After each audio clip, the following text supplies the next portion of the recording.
Assalamualaikum. So today our group will be presenting about application of HPLC in pharmaceutical, which is tetracycline antibiotics. Okay, first I will introduce our group member. Our group member consists of Balkis Batrisha, myself Siti Nabiha, Muhammad Harid, Ainaina Huda, Aisyah Noarzia, Durga Shani and Ain Sharika. Okay, before I start talking about tetracycline, let me tell you why we do application of HPLC in pharmaceutical. We do HPLC in pharmaceutical to confirm the identity of a drug and provide quantitative result, and also to monitor the progress of the therapy of a disease. Okay, tetracycline is a class of a broad spectrum antibiotics used in the management and treatment of a variety of infection disease. Okay, tetracycline are divided by two, which is semi-synthesized, and naturally. Okay, naturally we have tetracycline, chlorotetracycline and oxytetracycline. Okay, for semi-synthesized we have limacillin, methicillin, minoxidil and demoxycillin. In this project we use demoxycillin, or we can call DEM.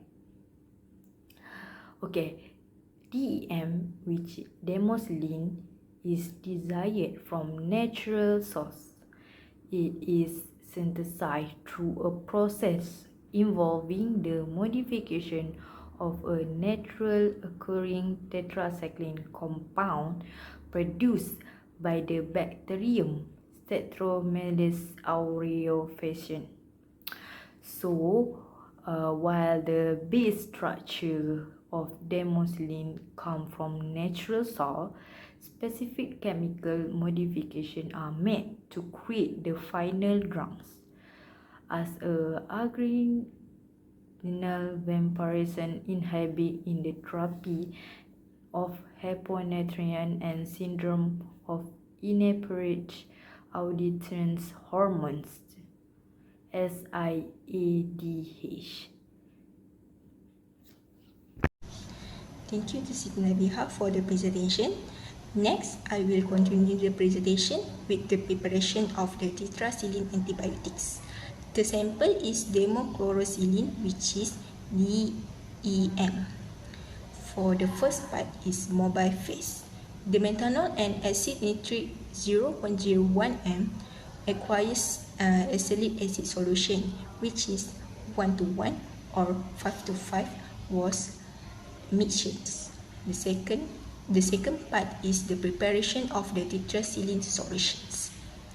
Preparation, composition, determination of the tetracyclines. First step is the tetracycline salt solution was prepared.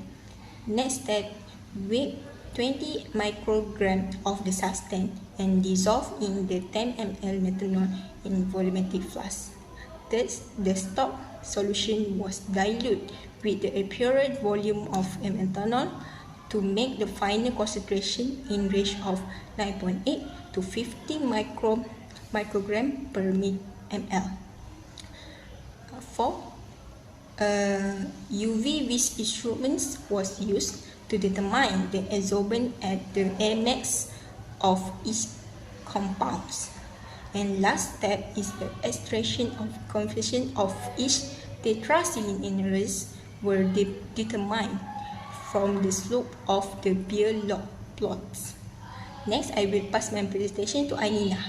Hello, my name is Nurul Ainina Huda, and I will continue the preparation of tetracycline antibiotics with HPLC separation by using UV detection. Okay, standard solution for each tetracycline analog will prepare and inject it individually. So, a tetracycline stock solution will prepare from reference standards by accurately weighing 100 mg of substance, and it will be dissolved in methanol in a 10 ml volumetric flask. Okay, and then it will be stored in 4 Celsius, and then the stock solution will stable for approximately 2 days. Okay, the working standards were prepared from the stock solution by diluted with the appropriate volume of methanol to make a final concentration in the range of 0.0092 until 1.1 milligram per ml. Okay, next we will continue by preparing a calibration curve by injecting the tetracycline analogs as a mixture at different concentration. Okay, so stock solution that contain the tetracycline analogs as a mixture were prepared by taking 1 ml of the standard solution of each analog with a concentration in the range of 1.0 until 1.5 milligram per ml, and it will be diluted in a 10 ml volumetric flask with methanol. Okay, and then the working standards were prepared from the stock solution by diluted it with the appropriate volume of methanol to provide the final concentration in the range of 0.0076 until 1.1 milligram per ml. And the chosen analytical range is within the range of a typical serum concentration of tetracycline analogs for the standard dosage of 200 milligrams. Okay. Last but not least, separation of the tetracycline analog was demonstrated with mixture that contains the 6 analogs with concentration in the range of 0.85 until 1.70 milligram per ml. Assalamualaikum, Miss Imam. My name is Nur Ashafika binti Mazuki, and I will continue the presentation for parameter application of HPLC in pharmaceutical of tetracyclines antibiotic. We have 4 parameters, which is sample preparation, column selection, temperature control, and detection of tetracycline. For sample preparation, we have 2, which is extraction technique and metric effect. Extraction technique utilize solid phase extraction, we know as a SPE or liquid extraction, LLE, for efficient extraction of tetracyclines for complex matrix. Solid phase extraction, this is a sample preparation technique common used in chromatography. In SPE, a solid solvent material is packed into a cartridge. The sample is passed through the cartridge, and the analytes of interest are selectively retained on the solid phase. After washing away unwanted component, the analytes are then eluted for further analysis. SPE is often preferred for its stability, for its ability to concentrate and clean up sample effectively. For LLE, liquid extraction, the sample extract by partitioning between 2 immiscible liquid phase. Typically, a solvent that is immiscible, which the sample matrix is added to the sample.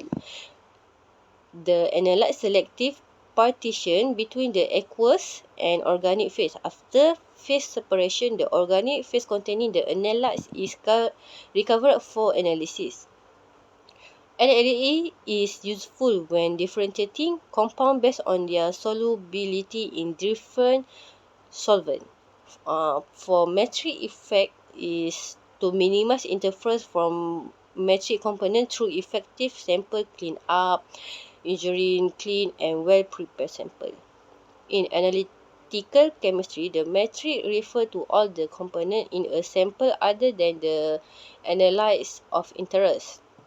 The metric component can interfere with the accurate measurement of the analytes during analysis. For parameter 2, column selection, stationary phase choose a suitable phase, often C18 for hydrophobic interaction with tetracyclines. Consider reverse pairs or normal phase columns based on compound characteristic. For particle size and pore size, optimize the particle size for a balance between resolution and back pressure. Smaller particles provide higher efficiency but may increase back pressure. So, is a balance. A balance is needed. Consider the pore size of the stationary phase, ensuring that it allows for effective interaction with the target analyzed by carefully selection the appropriate stationary phase and optimizing particle and pore size. Analysts can achieve efficient separation of tetracycline in HPLC, which the desired balance between resolution and back pressure. The third parameter is temperature control, which is temperature influence on separation efficiency. Explore the impact temperature on separation efficiency and optimize setting for specific tetracycline compound. Temperature affect the interaction between analytes and the stationary phase. Change in temperature can alter the kinetic of the chromatographic processes, influencing retention time, resolution, and selectivity. Optimization for specific tetracycline compound. Different tetracycline compound may have varying sensitivity to temperature change. Therefore, it is crucial to investigate and optimize the temperature setting for the specific compound being analyzed to achieve the best separation efficiency. For minimized temperature related to issue, maintain a constant temperature to ensure sample and column stability. To ensure reliable and reproducible results, it is essential to maintain a consistent temperature throughout the chromatography analysis. Sample stability fluctuation in temperature can affect the stability of the sample. Some compounds, including tetracycline, may degrade or undergo change in solubility at different temperature. Consistent temperature control help maintains the integrity to the sample. Last one, the detection of tetracyclines. UV visible detection. Utilize UV visible detection which appropriate wavelengths for maximum sensitivity. Consider the chromophores present in tetracycline. For fluorescence detection, Hello, my name is Muhammad Haris Ismail bin Suhaimi. I will continue the presentation. Okay, this is the expected result that we get when we use HPLC to determine the compound. Okay, from the sample, the compound that we want to determine is DEM. Okay, as you can see, all 6 tetracycline analogues eluted with favorable retention times while maintaining adequate resolution between each analog.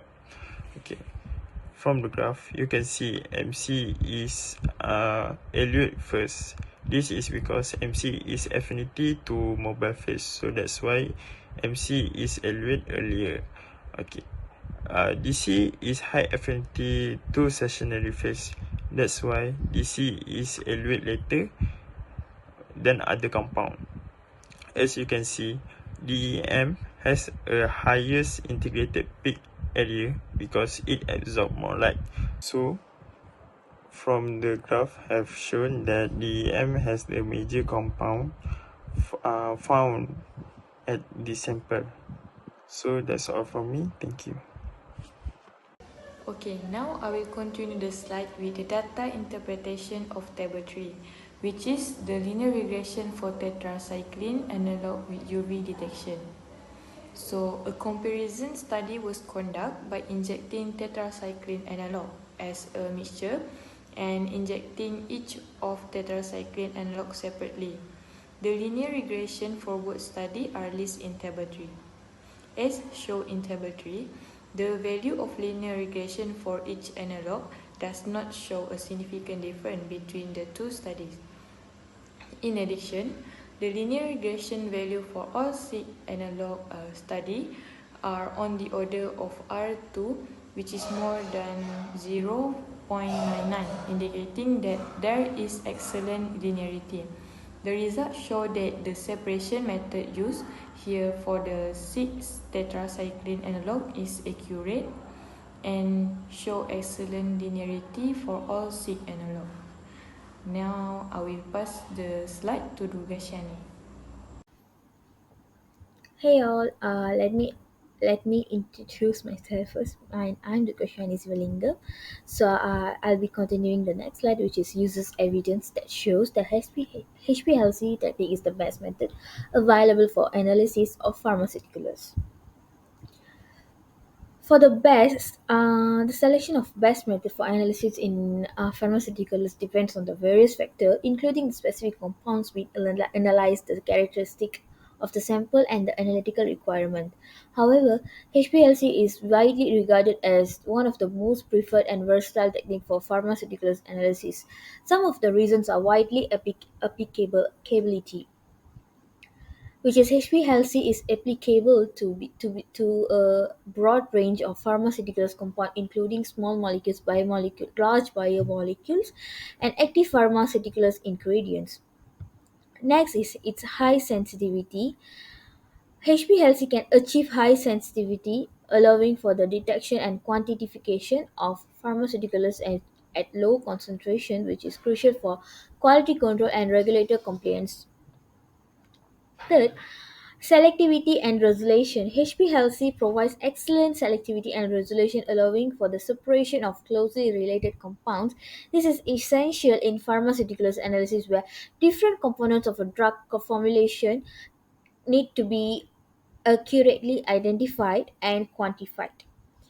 Number four, which is its flexibility and flexibility in detection. It can be coupled with various detectors such as UV vis, fluorescence, mass spectrometer, and others, providing flexibility in detecting different types of pharmaceuticals compound. So the last point is quantitative accuracy and precision. HPLC methods are known for their accuracy and precision, making them suitable for quantitative analysis in pharmaceuticals. So that's all from my point. I'll be attaching the journal in my next slide. Thank you. So this is my supporting journal, which I took some of the points from here. This is our references, and that's all from us. Thank you.